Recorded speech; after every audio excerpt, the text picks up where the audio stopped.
There was this great idea that we could get, like maybe a 2-3 hour sort of mini campaign. Well, that was the original plan. Not quite what happened, but since we pretty much ended up making a full game. The game gets more and more ambitious, and then next thing you know, it's not like anything you've worked on before.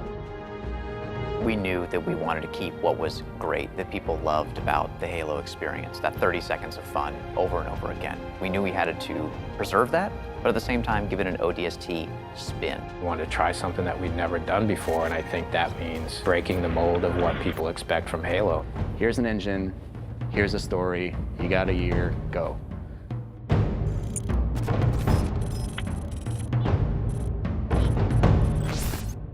One of the great challenges that we had with ODST was, since we didn't want to be traveling all across the universe in this gigantic space opera, we wanted to really focus on one place.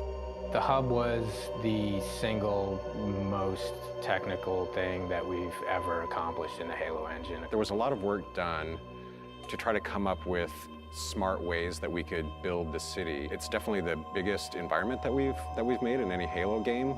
We spent a lot of time trying to figure out how can we maximize the space without freaking out all the artists, and I think we figured out how to maximize the space really well. I don't think we ever figured out that second part too well. We want the player to have this open, visceral, you're in the city experience. We started experimenting with playing with elevation, playing with building shapes. It's a city that you actually completely walk through.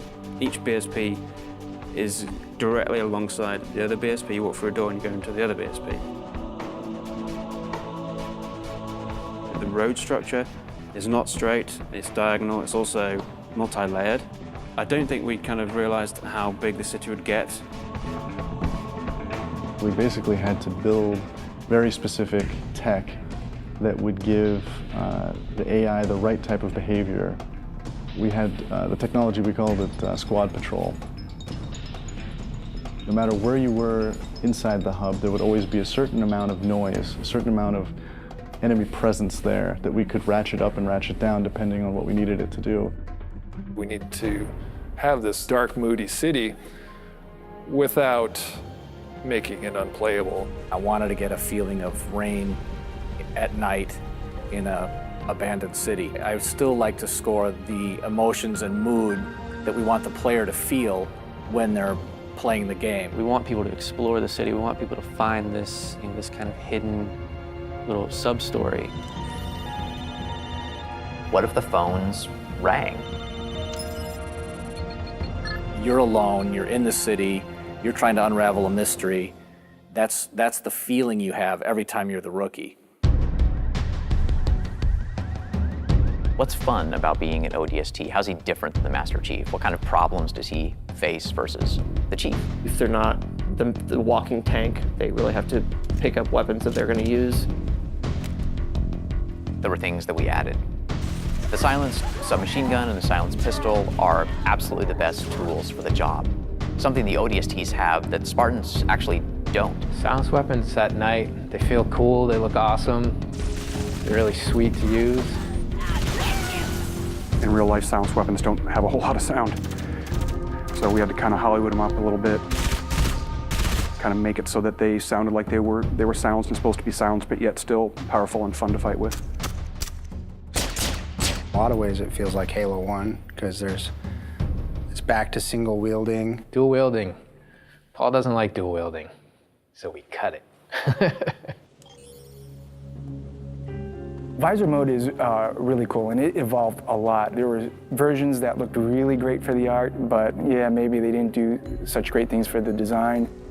It affected how we lit something. We'd make this building and it looked great and we thought it was fine, and you turn on the visor mode and you realize that's really just a square. But it also has the advantage of really showcasing the depth of our scenes. Put on visor mode and then the whole environment reveals its secrets to you.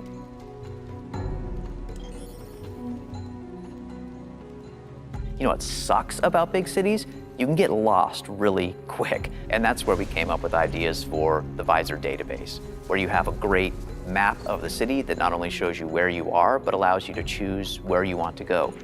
If you don't have that tool to help you navigate the city. You're never gonna find the high action flashback scenes, which we were banking on to be the core fun of the game. It's a very simple idea. It was an amazing struggle to get there. When you combine those things that we took away with things that we added, such as the visor, even though you might feel a bit more vulnerable, you have the right tools for the job. The hardest part moving from Halo 3 to ODST was just the difference in the play styles of the characters.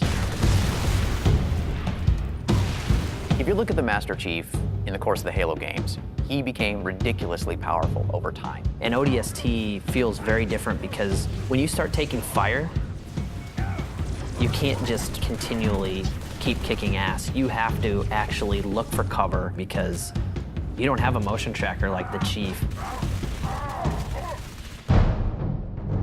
Bringing back the health was something that was born out of a discussion about how can we add long-term level of tension to the game. For us, health is important in the ODST's world because it reminds you that you're vulnerable.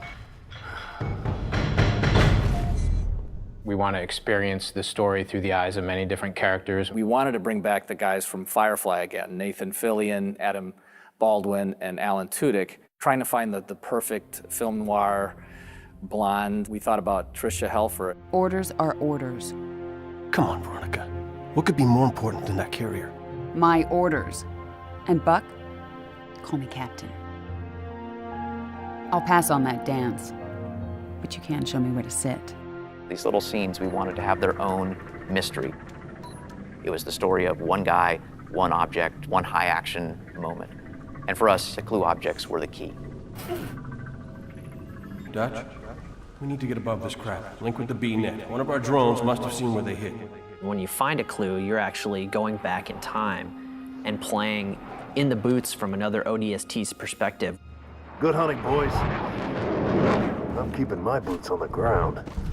You've got 5 main characters. Banshees! Each of the characters have things to say from first person. Not only ground you in the character, but also give you some really useful tactical information about the battlefield. It's coming to drop in behind us. They must know this is our rally point. Where the heck did these bunkers come from? Underground tunnels are filled with the damn thing. We got ammo and weapons on the high ground. Move it, move it. Without spending a lot of effort personalizing each of those characters, then it wouldn't mean as much when you step into their boots. We need some help. Look out! Bam, said the lady. So I hope it's the right balance of new and old, that it doesn't come off like we've screwed the pooch on this one. But I do think they will probably walk away from this honestly wanting more. Honestly, if we had more time to do ODST, I really don't know what we would do differently. So if I got another 2 weeks, I don't know. I guess I'd play more ODST.